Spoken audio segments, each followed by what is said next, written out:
जय गुरुदेव। प्रेमी भाई बहनों, आश्रम में लोग सेवा करते थे और परम पूज्य स्वामी जी महाराज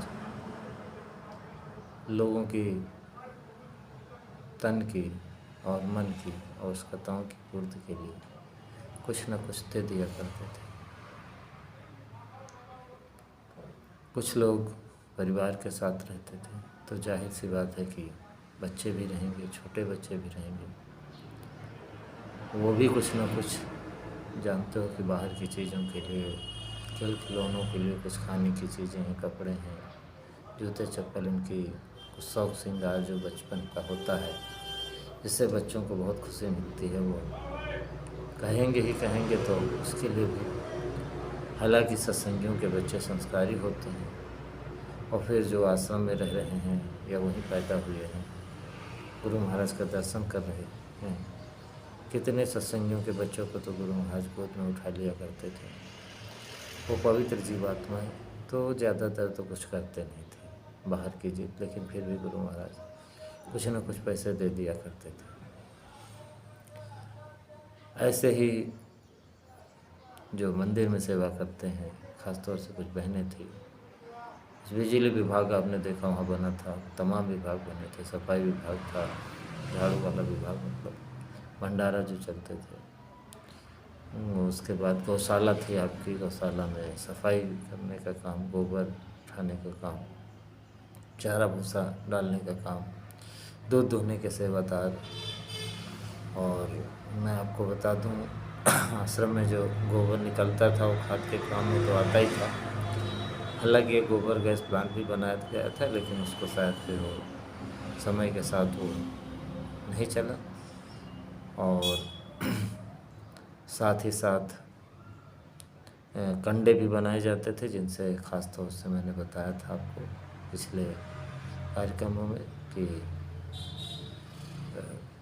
वहाँ पे दूध उबालने का काम होता था, मट्ठा बनता था। फिर तो बाद में सब बिजली वाला सिस्टम आ गया, लेकिन फिर भी उपले यानी कंडे बनाए जाते थे, बहनें बनाती थी। बहुत सारे उधर आपने देखा होगा, गौशाला के आगे जो गड्ढा था उसी के दाएँ बाएँ हर बार के ट्यूबवेल, और इधर आपके ये जो आपका ये था गैराज जिसको कहते थे, ट्रैक्टर गैराज के बीच में वो सब कंडे वंडे बनाए जाते थे। तो ख़ास बात यह है कि जब गोबर ये होता था कि गोबर ट्रालियों में बहनें भर देती थी या भाई लोग भर देते थे, उसके बाद वो ट्रैक्टर पे कुछ चलाने वाले थे, मोहल्ले में भेज दो या पन्ना पोखर वाले खेत में ले जाओ, या जो है कहाँ ले जाना है, वो सब ट्रैक्टर में ड्राइवर होते थे, ट्रैक्टर के भी ड्राइवर थे। ऐसे ही एक ड्राइवर था, लखीमपुर का एक पंडित था, ब्राह्मण था, नाम था उसका शायद अरविंद त्रिवेदी तो मुझे कंफर्म है, अब अरविंद था क्या था, ऐसे कुछ करके था, शायद अरविंद ही त्रिवेदी था। वो भी वहीं रहता था। आपने अगर थोड़ा गौर किया हो, जब भी आप मंदिर के जस्ट सामने वाले गेट, जो आश्रम के अंदर जाने का मुख्य गेट था, उससे भी जब आप घुसे होंगे तो आपको जो है जैसे ही आपको जो गेहूं की रखने की जो बखार बनी हुई थी बड़ी सी गोल गोल, उसी के तो बाईं तरफ मुड़ेंगे तो वो सब बहुत बड़ा मैदान जो था, थोड़ा आगे चलने पर उधर आपके जस्ट सामने इधर आपके दाहिने हाथ गेस्ट हाउस था और इधर बाएं हाथ आपका वो छोटा मंच वाला मैदान था, उसका गेट था।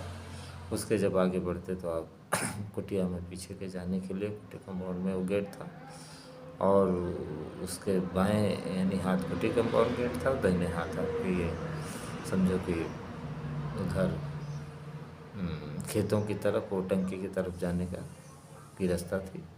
और उसी के जस्ट सामने ट्रैक्टर कल्टीवेटर वगैरह खड़े रहते थे, और उसी के सामने सुरक्षा की, आंतरिक सुरक्षा की चौकी थी, और वहीं पे वो लड़का रहता था। उसकी पत्नी भी थी और दो छोटी छोटी प्यारी प्यारी बच्चियाँ भी थी।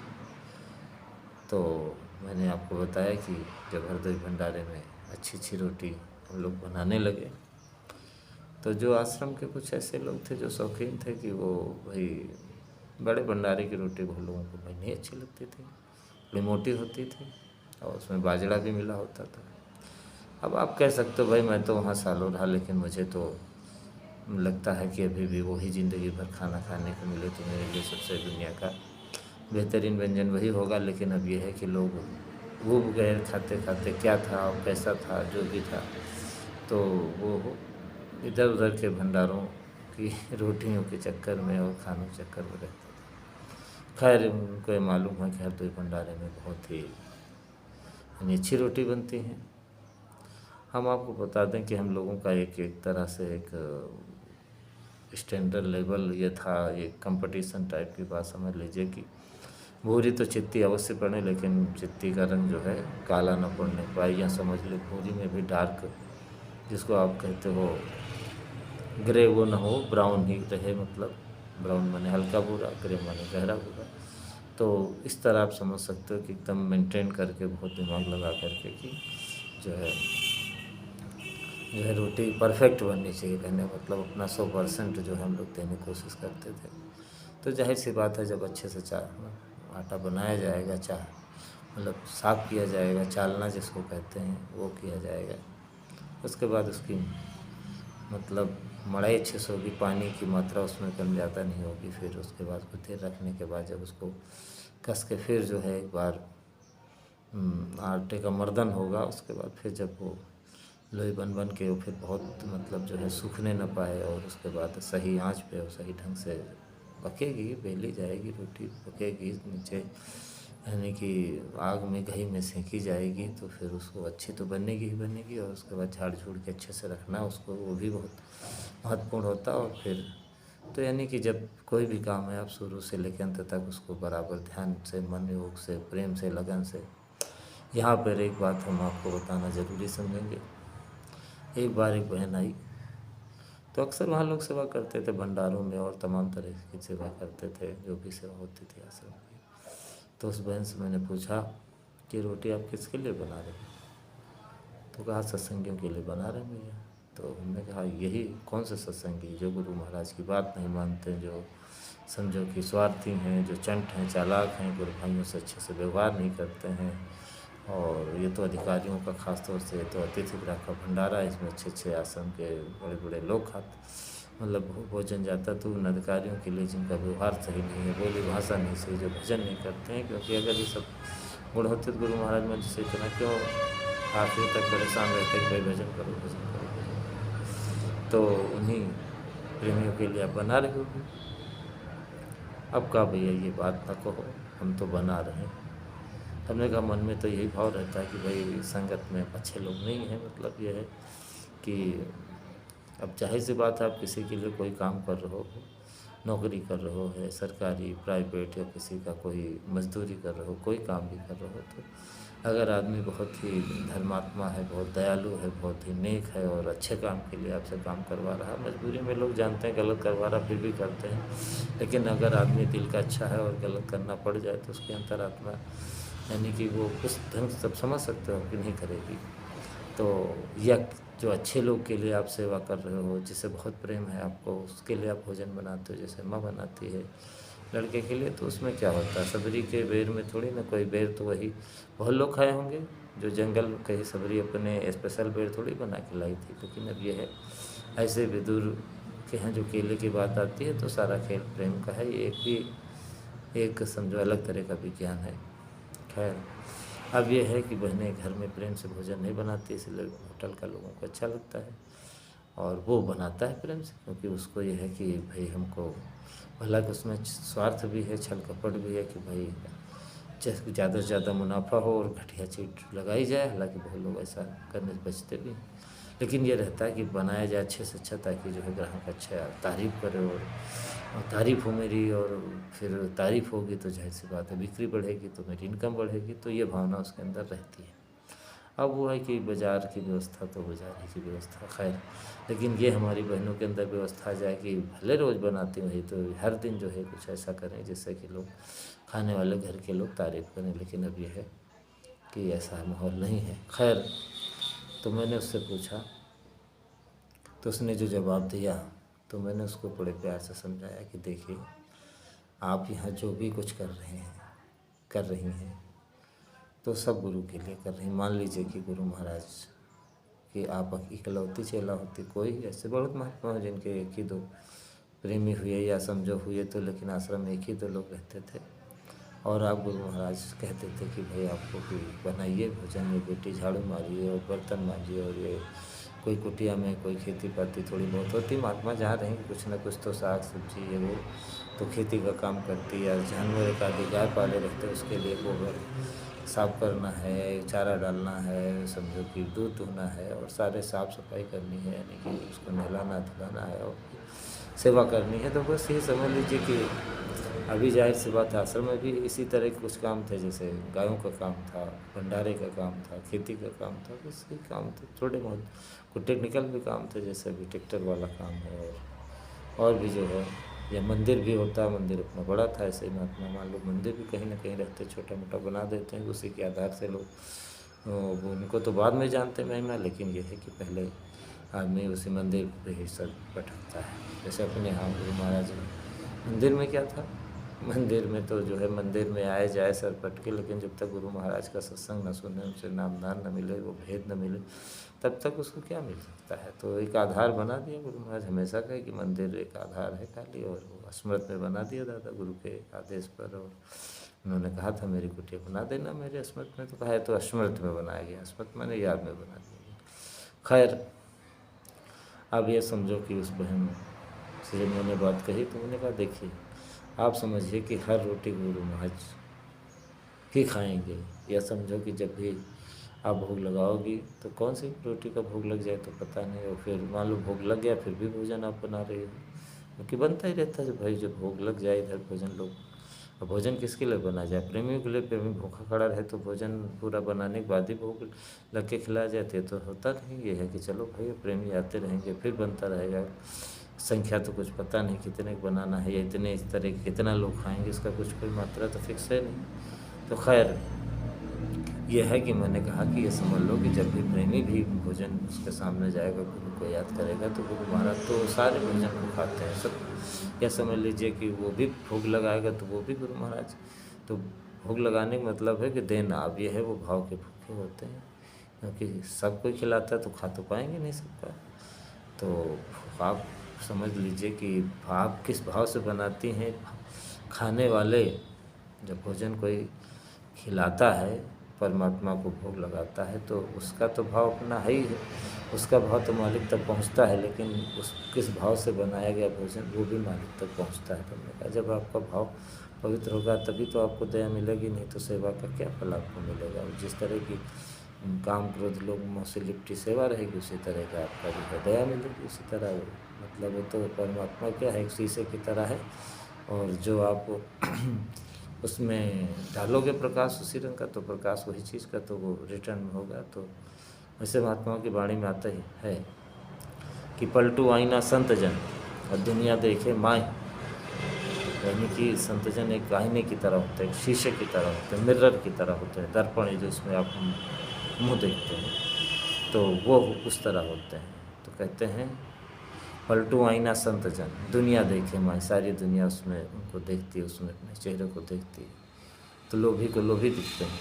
ऐसे गुरु महाराज के पास एक बार एक दिल्ली से राजनीतिक आ गया, तो बड़ी ऊँची ऊँची बातें करने लगे। फिर गुरु महाराज ने कोई ऐसी बात कह दी, अरे तो कहा गुरु, उन्होंने कहा बाबा जी मैंने तो सोचा नहीं था कि आपको राजनीति की इतनी गहरी जानकारी होगी, आज तक तो मैंने आपसे बड़ा कोई राजनीतिज्ञ ही नहीं देखा।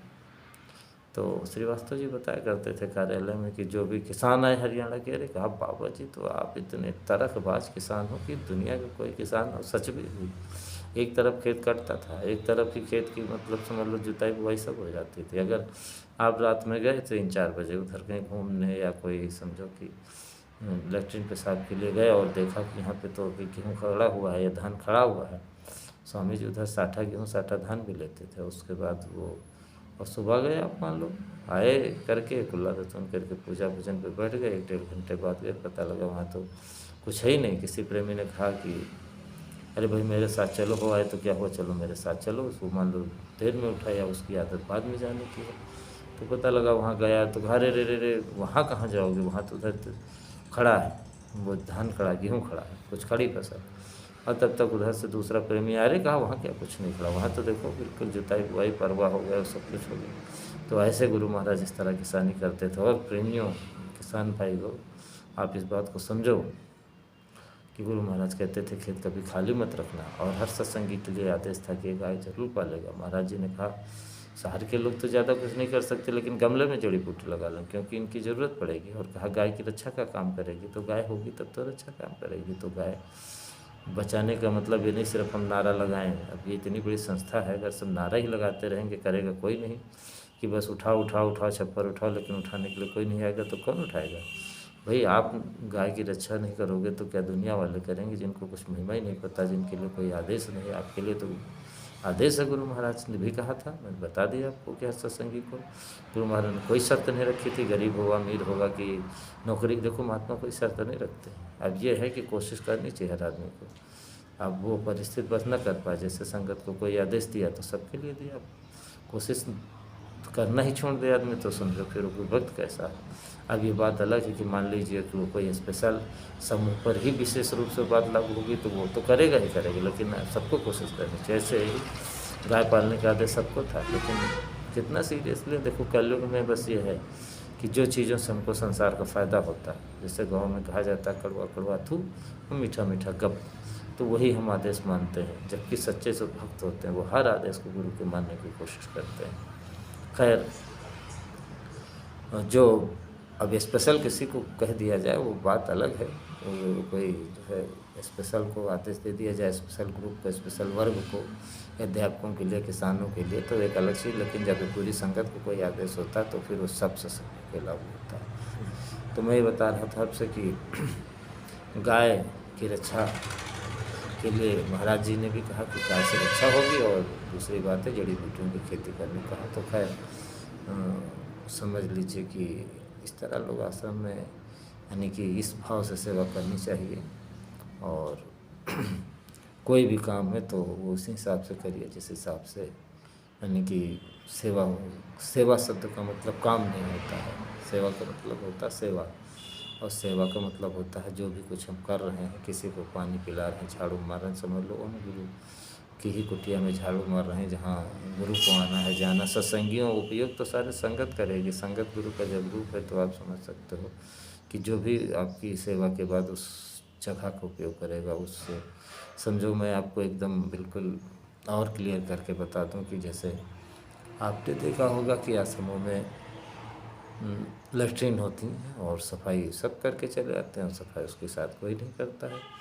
तो आप ये समझो कि सफाई करने वाला अगर ये सोच ले अरे हाँ भाई संगत की सेवा कर दे ठीक सफाई, तो एक अलग भाव। अगर वो ये सोच ले कि इसमें गुरुजी इसमें जो है समझो कि आएंगे और इसका उपयोग करेंगे, तो फिर वो किस तरह सफाई करेगा। तो अब आप समझ सकते हो कि हर काम जो है गुरु ही समझो हर प्रेमी के अंदर समाये हुए हैं। अखंड मंडलाकारम है व्याप्तम में चराचरम, चलने वाले न चलने वाले, चीज़ कहिए जीव कहिए सब में व्याप्त है।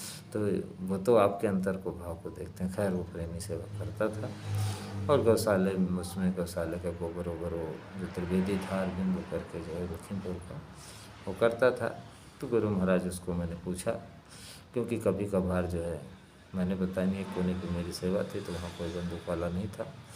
तो अब यह है कि लोगों ने कह के क्या करके उन्होंने उसको सेवा के लिए कुछ नियुक्त किया है एक आध आदमी को, वो जब ना आए तो फिर वो भी आ जाए, तो त्रिवेदी आ जाए। तो अब ये ज़्यादा दिन नहीं किया, लेकिन 2-4-10 दिन हफ्ते भर उसके साथ मेरे साथ यानी उसका साथ रहा, और फिर अंत में सब जानकारी उसके स्वभाव का था। तो देखो मेरे अंदर चाहे कमी कहिए खूबी कहिए कि भाई किसी को पहले उसको जान लिया जाए, और जानने पर तो तभी है जब वो आपके स्वभाव को बहुत आदमी संसार में बहुत होशियार होते हैं, तो वो जान जाते हैं कि ये तो किस टाइप का आदमी है, तो वो अपनी जो है स्वभाव को छुपा लेते हैं। जैसे अभी चोर है, तो अगर उसको पता लग जाए कि ये तो बड़ा यानी कि चोर के खिलाफ है, बड़ा साहूकार है, बड़ा समझो दंड देता है, इसको चोर कतई नहीं पसंद है, पकड़वा देगा, तो क्यों अपने स्वभाव बताएगा कि मैं चोर हूँ। अगर उसको मालूम हो जाए कि ये भी चोर है तो फिर तो सारी कहानी आपके सामने कह देगा। तो फिर ये है कि जाहिर सी बात है किसी अब देखो हमको दुनिया में जिस आदमी से मतलब नहीं हो, पैसा भी उसके उससे तो कोई मतलब नहीं, लेकिन जिससे के साथ रहना है, उठना है, बैठना है, तो उसके बारे में अगर हम नहीं जानेंगे तो फिर हमारे साथ भी धोखा होगा और उसको हम सुधार भी नहीं पाएंगे, क्योंकि आप जान ही नहीं पाओगे किस तरह का है। तो खैर मैंने अपने आप को एक्सपोज नहीं किया, खोला नहीं, खुलना भी नहीं चाहिए। कोई जरिए किसी ये कोई कपट नहीं भाई, ज़रूरी है कि आप किसी से अपना खजाना खोल दो कि मैं बहुत अच्छा हूँ। वैसे भी आत्म प्रशंसा करना पुण्य क्षीण होता है, तो अपनी अच्छाई को तो बताना नहीं चाहिए, बुराई भी की भी चर्चा नहीं करनी चाहिए ज़्यादा, उससे सामने वाले को मन खराब होता है। तो फिर ना अपनी बुराई ना दूसरे की बुराई, ना अपनी बड़ाई ना दूसरे की भी बड़ाई बहुत सुनना भी बहुत, यानी दूसरे की बहुत ज़्यादा बड़ाई सुनना भी कोई अच्छी आदत नहीं होती है। खैर, लेकिन थोड़ा बहुत जानकारी अच्छाई बुराई के बारे में तो खुद ही बताएगा आपको कि हाँ भाई इस तरह का स्वभाव है, मैं तो बैठे बैठे बताएगा। तो उसने कुछ ऐसी चीज़ें बताई जो कि संत मत की रीत नीति के खिलाफ बहुत ही ज़्यादा ख़राब थी। ख़ास तौर से गुरु महाराज जब नाम देते थे तो मांस और शराब की तो बात कहते थे, मछली अंडा की। लेकिन यह है कि इशारे में वो जो है कि पर स्त्री पुरुष घमंड जिसको कहा जाता है, जिसको स्वामी जी ने तो खूब कहा कि पर नारी अपनी भोगे नरके जाए, आग आग सब एक है हाथ लगे जल जाए। रविदास साहब ने कहा पर नारी पैनी छुरी मत कोई लाओ अंग, रावण किस 10 सिर गए पर नारी के संग। तो पर नारी मतलब जो है या अपनी दोनों बुरी बलाए, घर बाहर की आग जो देवे हाथ जलाए। तो इस तरह महात्मा ने तो सब तरह से कहा कि भाई जननी समझानो पर नारी, इस तरह जो है जो चाहे वो अपन कर लेना, सुजस सुगत सुभगत सुख नाना। तो पर नारी लाल गोसाई तजो चुत के चंद की नहीं। तो अब ये बात तो लोग खूब सुनते हैं, खूब सुनाते हैं, लेकिन स्थिति बहुत ख़राब थी असल में। तो खैर मैंने तो उसको अपने इशारे में समझाया ही नहीं सब बातों की, भैया देखो यहाँ घर द्वार और सब छोड़ करके आए हो, और इस तरह जो है इंटरेस्ट कोई ख़राब भी हो, कोई बहन अगर मान लो तमाम तरह के वहाँ लोग आते थे, गुरु महाराज ने सबको सीने से लगाया, सबको छाती पे टस लगाया, किसी को भगाया नहीं। अलग कहते थे मैं कोई हमारा ठेका लग रखा हूँ, मैंने कोई यहाँ फैक्ट्री खोल रखी है, अरे भाई ठीक है दरबार तो सबके लिए, लेकिन आओ और उसके बाद फिर कुछ ऐसा करो कि जिससे कि यही नहीं यहीं पड़ जाओ, यहीं बाहर बन जाओ, कुछ करो भी ना और भजन भी ना करो। वैसे तो कहते थे कि अगर तुम भजन करो, भजन और सेवा मिला के 18 घंटा करो तो मैं तुम्हारा पूरी जिम्मेदारी ले सकता हूँ, फिर तुम्हें सब चीज़ की शरीर के खाना कपड़ा जितनी भी सब की जिम्मेदारी लो, लेकिन ये करके दिखाओ। ठीक है, कहाँ किसके बस की, सबके बस की बात नहीं थी। खैर तो वो जो है बताया, तो खैर मैं जान गया उसके बारे में कि हाँ ये थोड़ा गड़बड़ है। खैर गुरु महाराज की दया रही, वो ज़्यादा दिन मेरे साथ सेवा नहीं किया, लेकिन ये एक चीज़ तो है उसको ये जब पता चला थोड़ा सा कि भाई ये थोड़ा दूसरे दिमाग का आदमी है, तो वो फिर अंदर अंदर मुझसे थोड़ा जलन रखने लगा, क्योंकि अब उसके भेद को मैं जान गया था। हालांकि मैंने उसके कभी भेद की या कोई चर्चा नहीं की, उसकी कोई खिलाफत नहीं की, जब भी मिला जय गुरुदेव हुआ प्रेम से और कुछ भी नहीं। लेकिन कुछ अंदर अंदर उसको ये है कि वो अपने को थोड़ा ब्राह्मण होने के नाते बहुत होशियार बुद्धिमान समझता है। ये होती कमी, देखो ब्राह्मणों को नहीं होती। खैर अब उसके बाद समझ लीजिए कि जलन ईर्ष्या रखने लगा, गुरु महाराज का शरीर छूट गया। उसके बाद उसने ये भी बताया था, बहुत बातें बताई थी अपने बारे में कि 3,000 रुपये गुरु महाराज हमको देते हैं। तो हमने कहा कैसे क्या काम चल जाता, 100 रुपये में सब ठीक है चल जाता। खैर सब कुछ तो उसके अंदर अच्छा ही थी, लेकिन अब यह है कि उसकी पत्नी थी, बढ़िया थी, सुंदर थी, सब ठीक था, बढ़िया सेवा भावी थी और स्वभाव की बहुत अच्छी थी, पतिव्रता कहना चाहिए। उसके बच्चे भी बहुत अच्छे थे, सुंदर थे, सब था, लेकिन वो भी बहुत सुंदर था, इसमें कोई दो राय नहीं। पूरा परिवार बहुत अच्छा था, लेकिन अब कौन से उसके कर्म थे कि उसके अंदर जो है ये, अब गौशाला में सेवा करते करते जो है वहाँ थोड़ा लड़कियाँ लड़कियाँ ज़्यादा सेवा करती थी, तो चरित्र के मामले में वो बेचारा कमज़ोर था। खैर लेकिन अंत में उसकी चरित्र से कोई मतलब नहीं है। लेकिन यही जब शरीर छोड़ गया स्वामी जी का, तो फिर एक ऐसी घटना मेरे साथ घटी जिसमें वो भी आया मुझे मारने पीटने के लिए। थोड़ा मैंने गुरु महाराज के बारे में मैंने चर्चा कर दी थी कि भाई जब गुरु महाराज ने रोक रखा है, लिखा रखा है कि भाई ऑपरेशन नहीं होना चाहिए किसी हालत में, तो क्यों लोगों ने किया। तो अब मैंने तो किसी का नाम नहीं लिया किसने किया, लेकिन यह है कि हमने कहा जिन्होंने किया है वो ओपन होने चाहिए और उनको आश्रम से भगा देना चाहिए।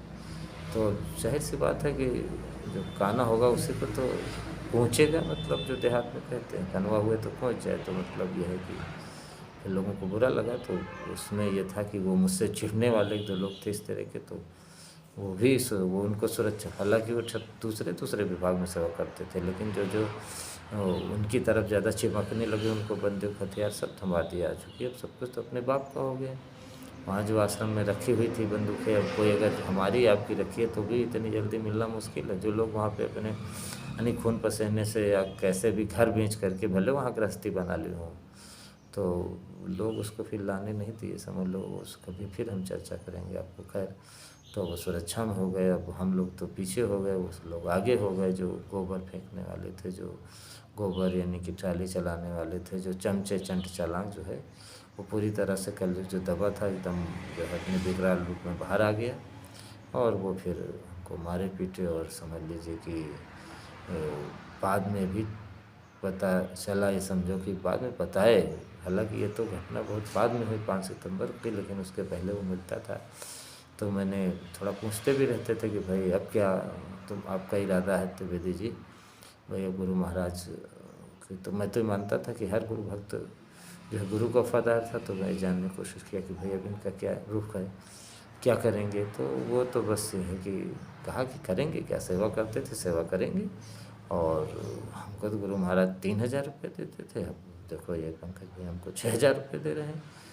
तो आप समझ सकते हो 3 से 6 के चक्कर में लोग जो है कैसे भटक गए। अब 6,000 कोई बहुत बड़ी बात तो थी नहीं 2012 में, कोई बहुत बड़ी बात नहीं थी ये है। हाँ, लेकिन अब डबल हो जाना एक बार किसी को, जिसको कहते हैं ना कि वो जैसे कोई मटरी होती, छोटा सा एक अनाज होता, वो पहले लोग बीना करते थे, उसको सेला बोलते थे, जो अनाज बीन के खाए जाते थे। महात्मा लोग उसका भी उपयोग करते थे, सेला बीन के खाते थे। जगजीवन साहब ने के पंथ में एक बोधदेव साहब हुए, उन्होंने कहा था कि सेला बीन के हमने खाया, तो मतलब जो है किसी का धन नहीं खाया। तो खैर, तो वो बीनने वाले को अगर वो मिल जाए, लहीला जिसको अभी चना कहते हो, तो आँखें उसकी जो है बिल्कुल उसकी बहुत बड़ी हो जाती, कहते हैं आँखें फूल के हो गई कहूँगा। तो आप समझ सकते इस बात को कि वही हाल उनका आश्रम में हुआ। प्रेमियों, मैं आपको क्या बताऊं, फिर लोग जो है गुरु महाराज के जो वफादार नहीं रह पाए, और इस तरह से गुरु महाराज के फिर गद्दारी किए। और अब क्या कर रहे हैं क्या नहीं कर रहे हैं वो तो जाने, लेकिन प्रेमियों इस तरह असली कलयुग था, इस तरह लोग थे, और इस तरह जो आश्रम की व्यवस्था थी। अभी भी लोग आश्रम का बहुत बड़ा गुणगान कर रहे हैं। तो आप इस बात को समझो कि व्यवस्था बदलनी चाहिए, और आप इन सब बातों पर विचार करोगे। इन शब्दों के साथ मैं आपसे विदा लेता हूँ। जय गुरु।